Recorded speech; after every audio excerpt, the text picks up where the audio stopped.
And what this does is that you see people, it undermines the judiciary and the systems that we have. It's not just the judiciary that has suffered this kind of needless speculation. It happens across board, across several. It has affected many of our institutions, and it's unwarranted and it's not helpful. And this is something that occurs to me very often. Yesterday we were talking about the media and how some people see media men and women to be compromised politically, belonging to one party or the other. But the thing is, belonging to a party, does it compromise a person? I mean, my doctor, he probably votes one way or the other. Does that, but if he votes differently from me, will that affect how he gives me health care? Not at all. My mechanic, will he, deliberately not fix my car well because we belong to different parties? Why would a judge administer justice differently because they belong to one party or the other? Why would belonging to a party or voting a certain way necessarily make a person incapable of doing a job? And I'd love to hear all of you on this. Great, maybe I should go first. And all over the world, and Kojo, like you're saying, it really isn't a crime to belong to a certain ideology. We have left-wing media, we have right-wing media, and for instance, in the U.S., Fox News, it's association Notoriously right-wing. To the Republican Party does not. In fact, it did not prevent them from, as it were, reporting the results of the elections, and which was recorded across the country. The fact that you belong to a certain party does not substitute the facts on the ground, which really, as it were, guide journalism. And so it's neither here nor there to say that somebody belongs to a certain party. And it's interest at play. We should be able to propagate, everybody's interest. And people, it will shock you to know that there are people who actually want to wake up in the morning to hear news about positive news about the NDC, or to hear positive news about the NPP. Or you need to serve them also, and so serving them doesn't mean that you are being, unscrupulous, insofar as you are staying true to the facts and the details as are. And it applies across board to the judiciary, to the police, wherever, because at the end of the day, everybody goes into that polling booth to vote.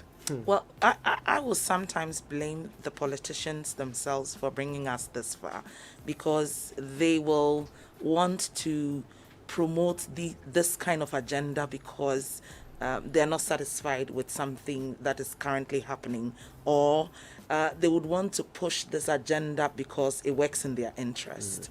That's one. Two, I still will blame the politicians because they sometimes will go ahead to give different groupings of people different things in order to buy their votes. Remember when the parliamentary primaries are going on, when the presidential primaries are going on, different groupings of people get different things just because people want the voting to go a certain way. Yeah. And so I lay it squarely at the doorsteps of the politicians. Do you guys think that perhaps the judges themselves may have contributed to this? Not so long ago, Professor Atuguba gave a very controversial lecture, research. very controversial, and the justices literally, their reaction was so not violent, but so animated, in their vehement denial of any sort of even the possibility that they could, but they vote. So I was shocked. I was watching them and thinking, what are you pretending? Would it not help if the justices themselves were open and said, look, we're human beings. We go one way or the other. Some of us perhaps don't even vote the same way every year. But it doesn't matter when it comes to doing the job. And then go ahead to demonstrate that. In the US, Donald Trump appointed several judges who threw out his cases recently. All right. So why don't the judges rather take this opportunity to demonstrate, and I'd love to hear Izzy on this, take the opportunity to demonstrate that it doesn't actually matter whether we belong to some political group or not. We have a job to do and we can do it. Oh, so Kojo, what has happened is that we have bastardized those institutions for so long that we have put them in that box.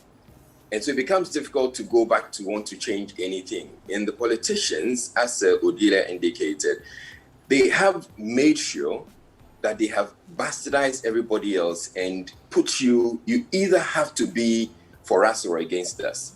If you don't belong to our party, then you're not with us.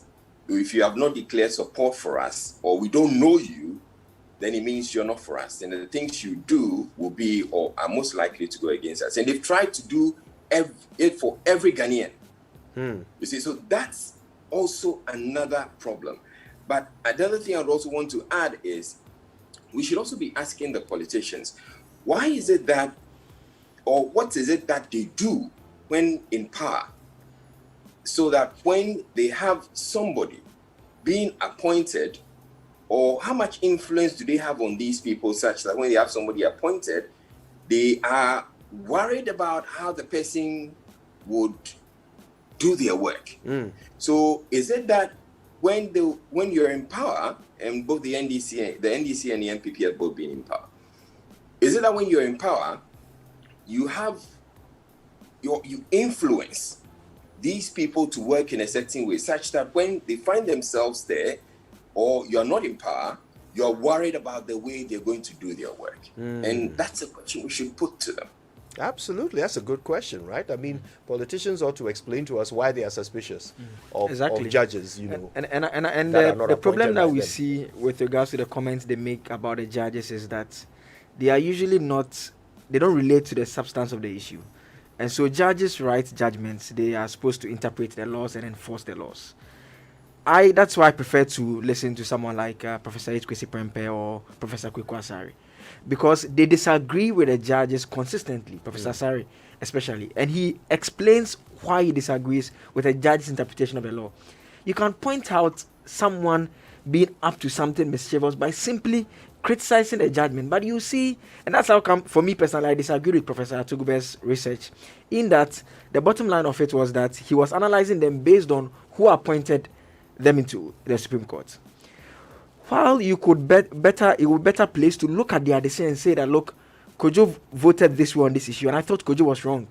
The reasons Kojo adduced to support his conclusions is not supported by the case law that he referred to. Do you know what? That's interesting. And I mean, I don't mind us having a bit of a discussion about Professor Atugube's thing, because I found it fascinating. But that's an interesting point you make. So you're saying that if Atugube had looked at their judgments and then tried to identify the bias through judgments, that would have been a more, in your view, a better way of determining. In the US, you see, there are judges who are conservatives, there are those who are liberal. But the question is this: wasn't Professor Atugube trying to demonstrate that even though judges may have bias, it does not affect their judgments? Is that not rather the point he was trying to make? So the conclusion he eventually put out was to the effect that there seemed to be some form of pattern in terms of the voting and who appointed you. Them. And so the case was made that it appeared that those who are appointed by a certain president tended to vote in support of a cause, especially when there's a case that goes a certain way. But the argument that others have also made was that if you pick prior to 2000, where the MPP had not been in power in the Fourth Republic, it had not made any appointment to the Supreme Court. That is when they won key constitutional cases, very major ones, like the 31st December issue, are issues that affected the government of the day directly. And so the question was being asked that, okay, if indeed you see that bit of trend, why is it that when it matters most, it doesn't go in favor of the government of the day then? A lot of people disagree, but I'm saying that it's just healthy that because of what the judiciary represents, when I disagree with Kojo, and I don't want to fight with Kojo, which will be unlawful, we take it to the court for them to decide which of us is right. Now, once they've decided, it only makes sense that I criticize the judgment on what they relied on to conclude, rather than to say that because Manuel asked Kojo to be here, to speak on this particular matter. That is why Kojo ruled the way he does. Because when it happens that way, you simply erode the confidence people have in the judiciary, and it will lead to a situation whereby when there is a case, so now the claim is being made that they are transferring the judge to do whatever they want to do. Now the supporters of the parties, if assuming there is a case actually filed, they will go to the court and cause mayhem, and because you foiled it. As against being patient for the court to decide and making your case out. The court at all costs must be the institution that we protect the most, because it's the final leg. And really, it's in everybody's interest that the law courts continue to be as sacrosanct and as, you know, independent as they are. Because, I mean, today it's perhaps the NDC in court, and it's not been too long since the NPP was in court challenging presidential results. And so everybody needs the law courts to continue being as independent as they are.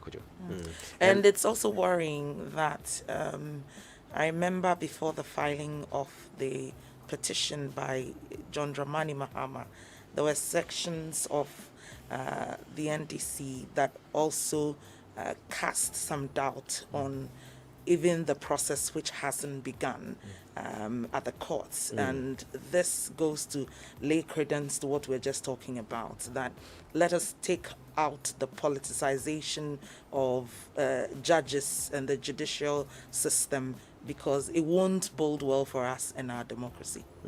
I'll tell you one thing, guys. Anytime somebody suggests that a person has done their job a certain way because of their political bias, that person making the suggestion is telling you that that's how they do things. Yeah, because in essence, they believe that no one else can act outside their bias. And the only reason why you would have such a belief is if you can't act outside your bias. You know, so sometimes we need to pay attention to the people making these accusations, because they are telling us something about themselves. All right, let's talk about this Ghana web story. Guinea has begun administering the coronavirus vaccines, and ministers were seen on TV receiving their doses at the presidential palace Wednesday evening, and they are receiving the Russian vaccine, Sputnik 5. Is what they call it. And this vaccine actually it's been met with some skepticism, but it's also being used in other parts of the world. You know, Argentina, Belarus, they're also using Sputnik 5. Guinea is using it too. And this is one of the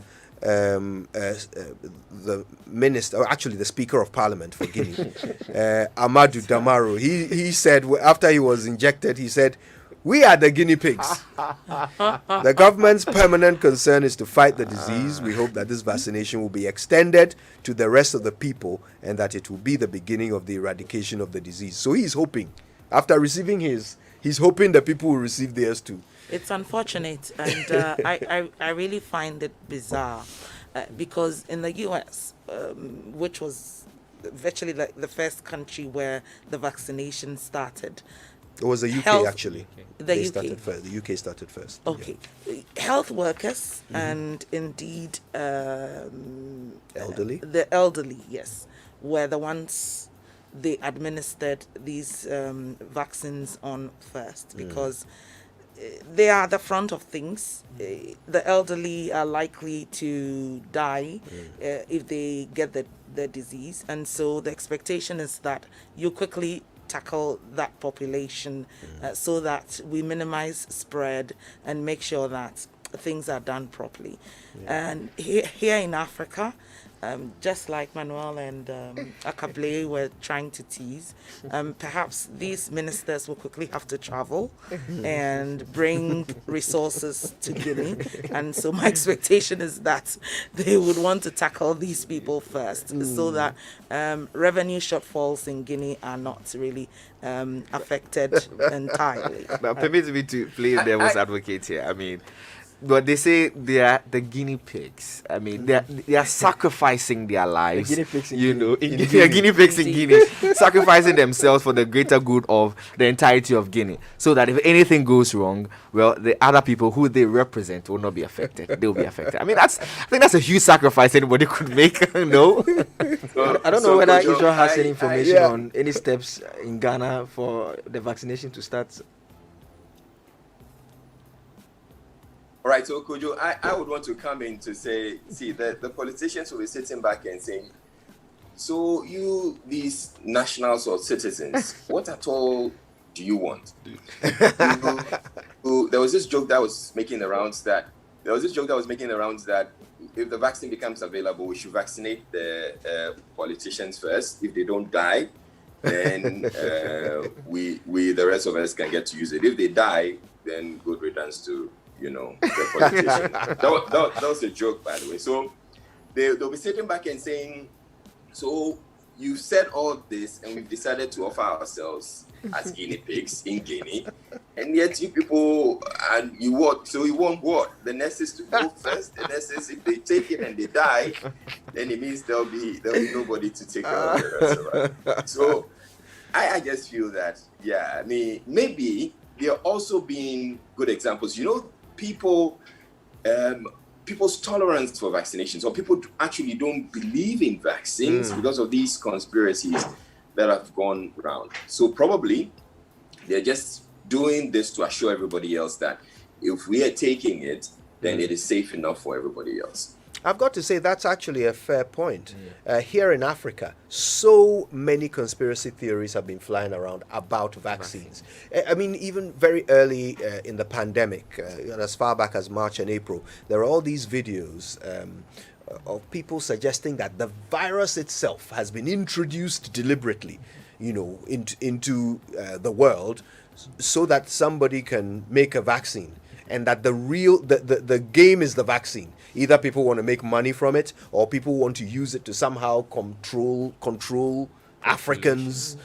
So there were so many conspiracy theories. So I see the point. I see the benefit. Actually, is what I'm trying to say. I see the benefit of people who we believe to constantly pursue their personal interest. Seeing them on TV taking the vaccine, I see the benefit in terms of the public relation, the public relation work it will do to encourage people to take a safe vaccine. I see the benefit of that. No. But that is provided it's a safe vaccine. But my worry also is that the person goes ahead to say that they hope that the rest of the population gets it. Indeed. And so it sort of flaws what you're just saying. see? That So there might they're not not be too enough. sure. There might not be enough Oh, to goodness. go around. And so And if they've not procured enough, I mean, why then do you administer it to those who may not necessarily? But I mean, I am looking forward to what Ghana will be able to do.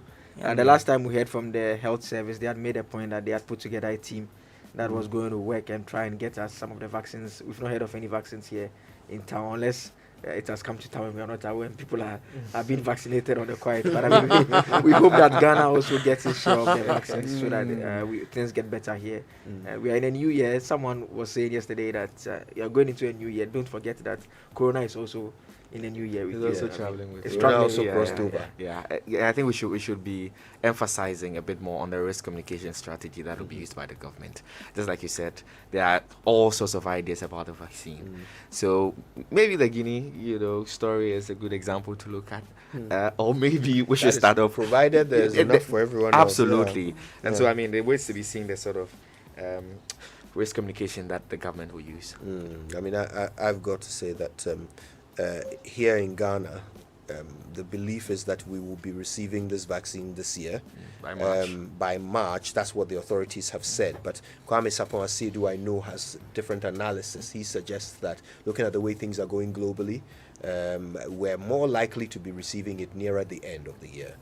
But either way, I mean, whatever the process is, let's have it as transparent as possible. Let's all be taken along for the ride. Let's see when we engage the pharmaceutical companies. Let's find out what they tell us, where they put us in the queue, what it's going to cost us, which vaccine we are interested in or are in line for.